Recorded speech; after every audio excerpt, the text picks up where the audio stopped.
Hey, what's up? I'm Jason, and today we're going to be taking a look at top solar panels brands. I want to talk a little bit about them, their history, what's good about their product, and of course, what's not. Before we begin though, let me just say that this list is totally subjective, just as most of these top somethings are. These are the brands that I like personally. Some of their panels I've even used myself before, plus I've asked some friends and I did some research online.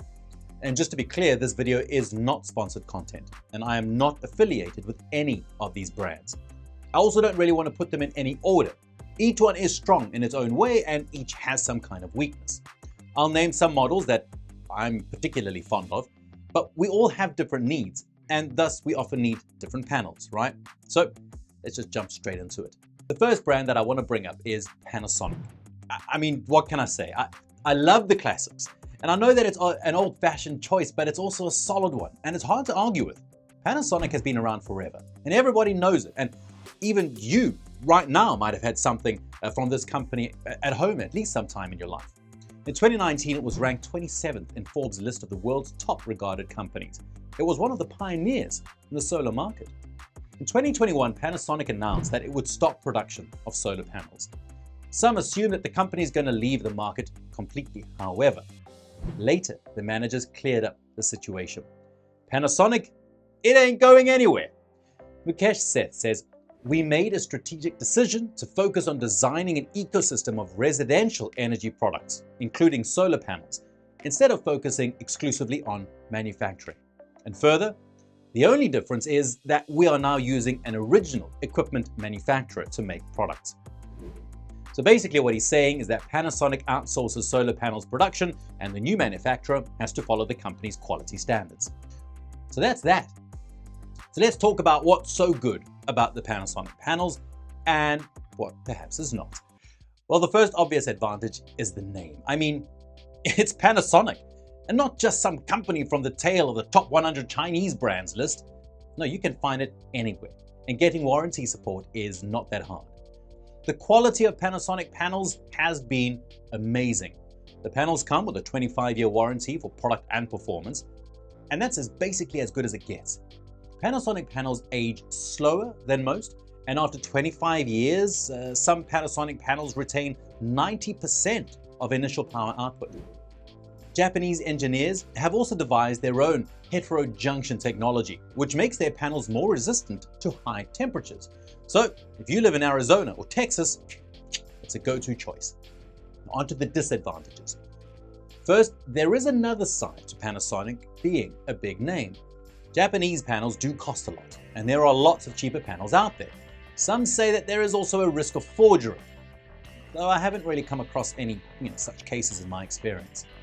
Second, Panasonic panels are very residential oriented.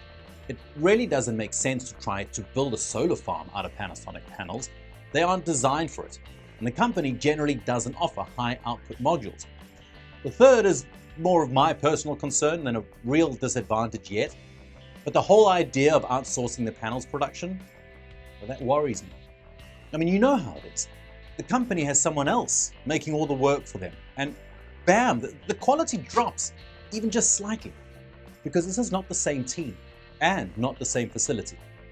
Of course, Panasonic does have a very stringent quality control system, and they won't risk their name for putting bad panels out in the market. So everything might turn out just fine. Still, Panasonic is a legendary brand, and in my opinion, it definitely deserves to be in the top 5. Now, we talk about this and other top solar manufacturers in our new guide on saving money with solar energy. Here we cover the very basics of solar systems in it and explain how to get the highest profit from your own system at the lowest cost. It's free, and if you want to check it out, you can go find the link in the description below. Next, we have to talk about SunPower.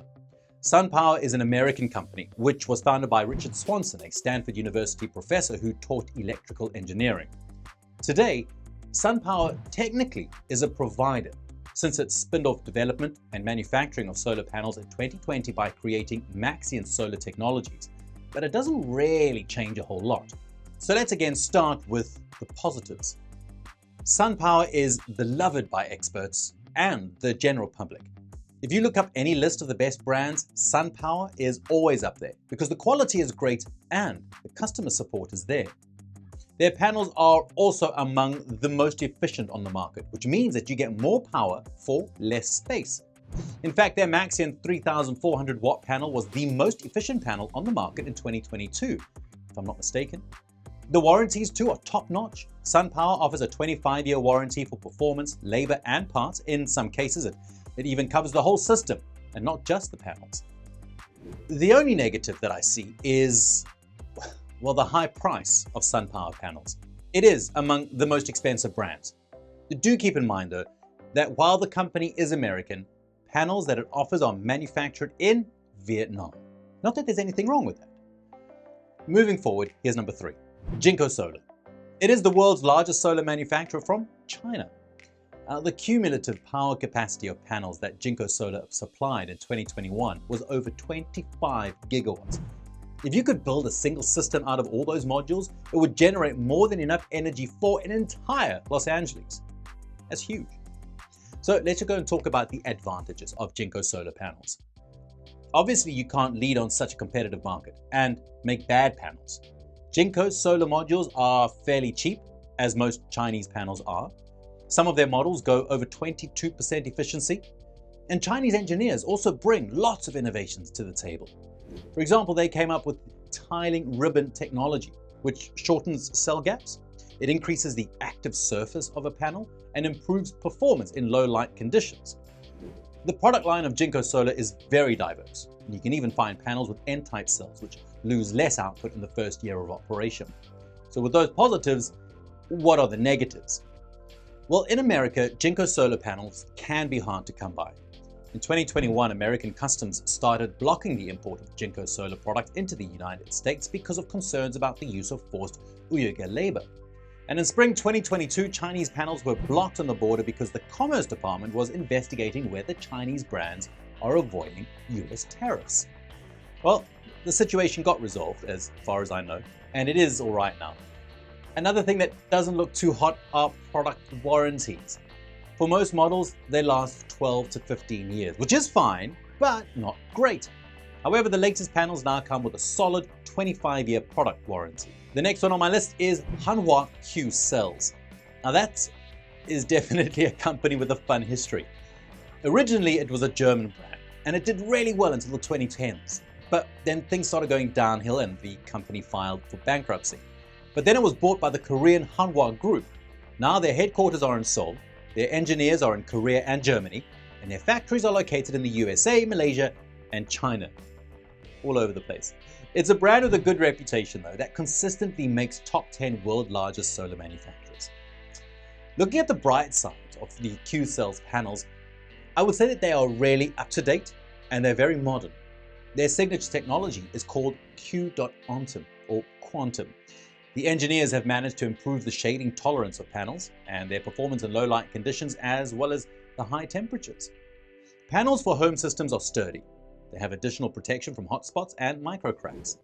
The warranties for the products vary and may last from 12 to 25 years. Now, honestly, I wish I had something bad to say about Qcells, but, well, I don't. They're only slightly more expensive than average. They get good reviews, and people on forums say, well, really nice things about them.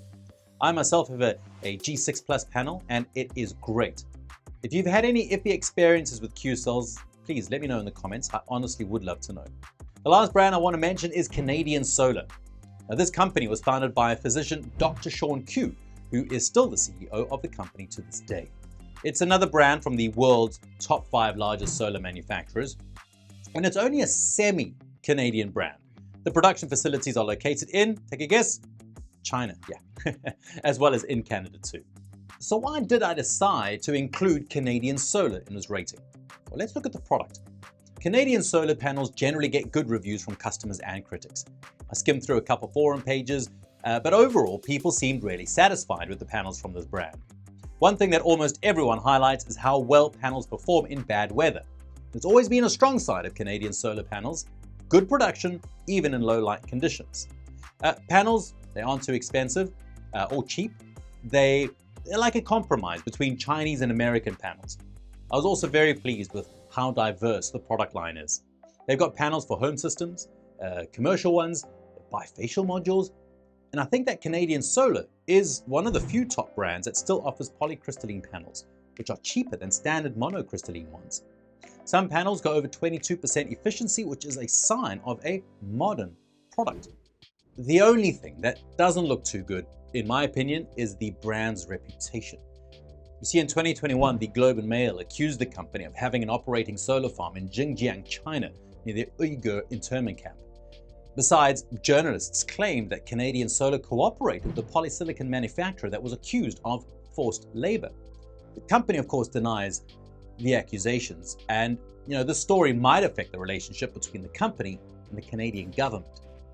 However, it doesn't say anything about solar panels' quality or their performance. So that is my top 5 brands of solar panels that you can find in America. Solid names that you cannot go wrong with, in my opinion.